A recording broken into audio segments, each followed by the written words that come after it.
Hello, today I'm going to be covering placements on Amazon, what they are, how to use them, and just everything you need to know about placements on Amazon. So let's get started. So there are three places where your ads can appear on Amazon. So you have the top of search, rest of search, product page. So when you go to create a campaign on Amazon, you have the three options here: top of search, rest of search, and product pages. For this example, I'm just going to select dynamic bidding to give you kind of a better visual aid of what that looks like. So if you were to put 100% increase in your bid on top of search and you're bidding 75 cents, this would increase your bid up to $1.50, depending on the bidding strategy. So for this instance, we'll kind of just consider dynamic bidding. So you can actually bid a lot higher to appear at the top. You're probably asking why would you do that? And I'll give you an example in a second, but that's kind of what it looks like within Campaign Manager when you're selecting the type of placement to really push. So you have top of search, rest of search, and product page. And if we first focus on top of search, you will see here that when you make a search on Amazon, let's just say bedside lamps, at the top you have the sponsored brand. This could be images or videos, and in this example we see a video. So this isn't classed as a top of search, this is just sponsored brands. Here is your top of search sponsored ads. So these ads here are sponsored search ads right at the top of the page. They tend to be the most eye-catching, they tend to convert the best, they tend to get most of the traffic. So this is kind of prime real estate on the search results page. So that's top of search. Now, if we move over to rest of search, you'll see here that this is all of the other sponsored ads you would find at the kind of the bottom of the pages. So these are some more sponsored ads. So there's going to be a bit more scrolling done before they kind of come across um, any of these ads. But for some type of products, this tends to work well, especially if people are not going to buy on impulse. They really want to see, for example, what ingredients are in the product, the features. They're looking for a specific type of feature of a product. So they don't get as much traffic, but they do convert, and they tend to be less per click as well. So you can see here when we're scrolling down, here's some more of rest of search. So that's the second option here. And then at the end, you have the product page. So if we click on one of these products, for example, and let's just say someone's gone in and started looking at the features of an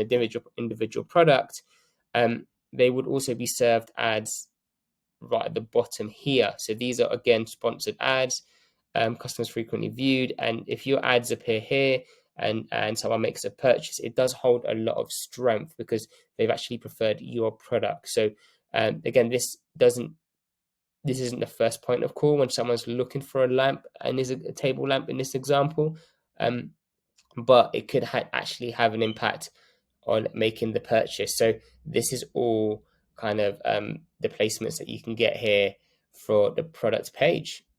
So when you actually get data to your campaign, so when you spend a bit of money and you've generated some sales, this information then really becomes useful because you can then really understand where do the sales come from. So in this example with this particular campaign, you can see here that the majority of the clicks have come from the top of search, and that's because we've deliberately put a bid adjustment of 200%. So you can see here the average cost per click is a lot higher at the top of search compared to the rest of search and the product pages. You can also see the majority of the orders have come through um, the top of search, and ACOS ROAS, it looks like is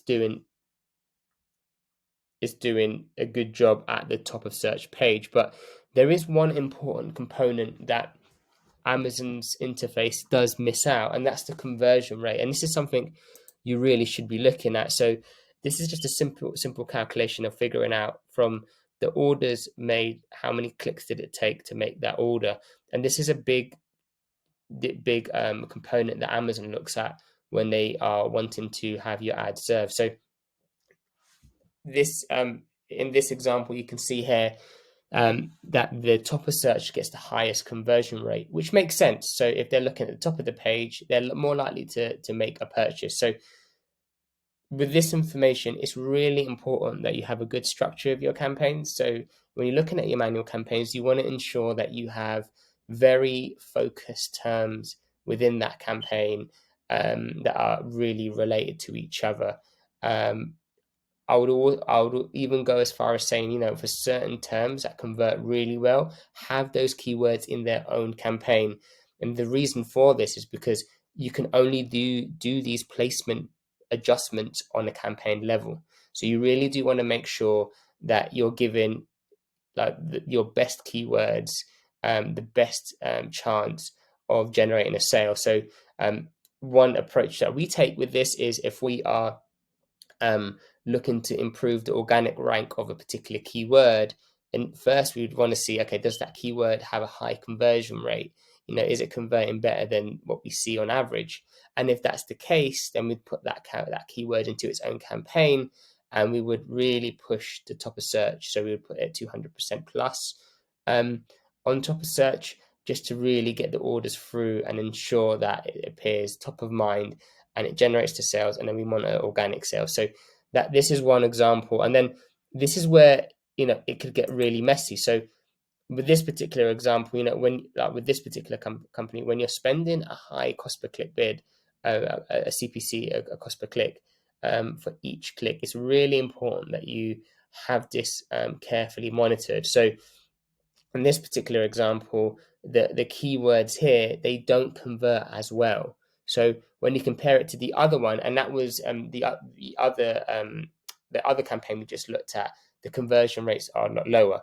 Is that a bad thing? Not necessarily, right? And this is why it's really important that you split your campaigns up, because you don't want to compare the conversion rates one keyword to another, because one keyword could have a really high purchase intent, right? So people are more likely to convert into a sale, whereas another keyword might be a little bit more vague, right? So, the 12% conversion rate at the top of search might look bad, but actually when you can compare that conversion rate to what is happening overall within that keyword for other sales that are being made, and let's just say it's 5 to 8%, then actually there's a good job being done here of generating those sales.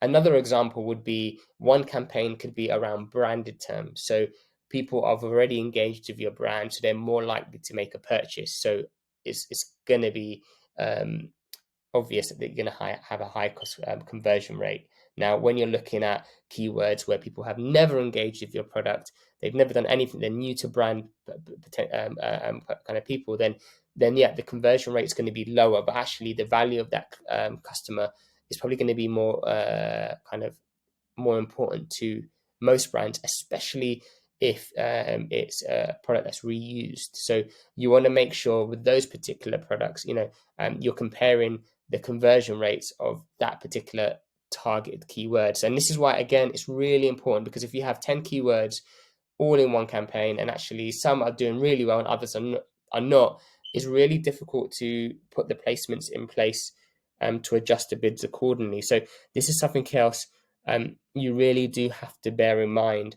And you should also really consider using tools, especially if you've got ad spend going through already. So if you've got campaigns, you're spending money, you're generating sales, you can have tools actually automate a lot of this. So they will adjust the placement bids of top of search depending on conversion rates, ACOS, TACOS, and they could even do this during different times of the day. So with Amazon right now, we have a fantastic tools available to us that we never used to have before.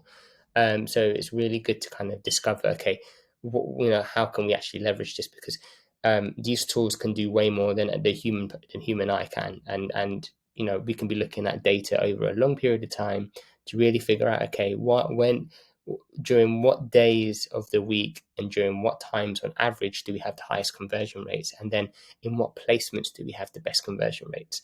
And you can really take advantage of that data and actually push your campaigns in that direction to ensure you get the optimum bang for your buck. So this is placements. I hope you've enjoyed. I'd love to hear your thoughts. How are you using placements? Where have you seen success? And if you have any questions, feel free to reach out. Thank you. That's all for today. Goodbye.